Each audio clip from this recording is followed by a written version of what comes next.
Our investigation is going to center on the kings of the Holy Roman Empire. Okay, so between the years 911 and 1313, a very specific period, the historical record counts exactly 31 kings. Simple enough fact, right? But here's where it gets weird. Across all 31 of those rulers, only 13 distinct names were ever used. I mean, just think about that.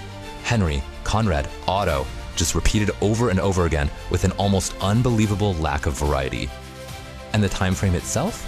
Well, from the start of the year 911 to the very end of 1313 is precisely 403 years. Not around 400, not roughly 4 centuries, exactly 403. And this is where the code just reveals itself. And honestly, it's startling.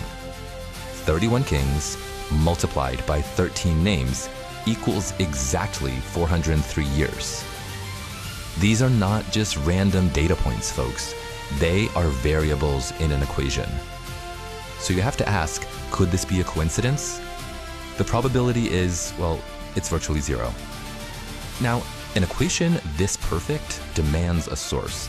I mean, if this is a code, where did the programmers get their variables?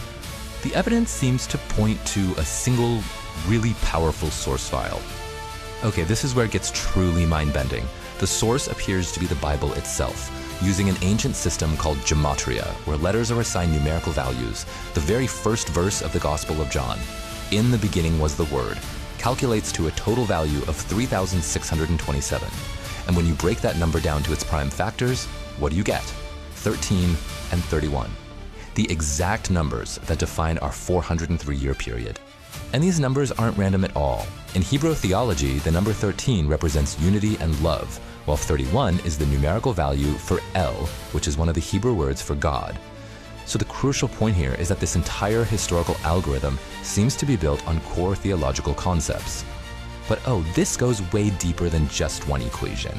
The entire 403-year period is structured with these nested patterns, almost like functions within a larger program.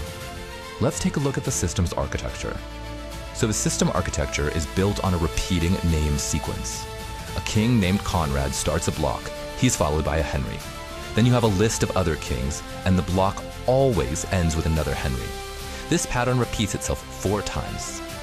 Layered on top of that is another almost impossibly precise structure.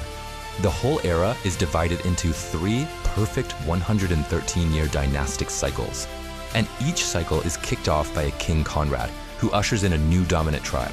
First the Saxons, then the Franks, and then the Alemanni. It's all perfectly timed, perfectly structured. And this lays out the complete system architecture.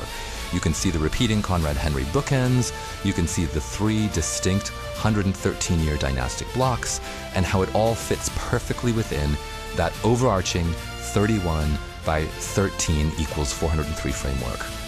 It's like looking at a blueprint for history. The king ruling just before this period began was Louis IV, and the king who took the throne just after it ended was also named Louis IV. They're like the system's parentheses. It's incredible. And as a final, almost unbelievable signature, the key numbers 13, 31, and 113 are all what mathematicians call MIRP numbers. These are rare primes that stay prime even when you reverse their digits. I mean, what are the odds of a random historical process just happening to align with such specific, rare mathematical objects? They're astronomical. So what do we do with all this evidence? When coincidence becomes mathematically impossible, you're really only left with one conclusion: design. So let's just recap the evidence. We've got 4 perfectly coordinated patterns, all running in parallel. First, you have the recursive naming convention. Second, the 3 precise 113-year dynastic clocks. Third, the scheduled tribal succession. And finally, the strict rules for placing key names. This isn't chaos. This is a meticulously designed algorithm.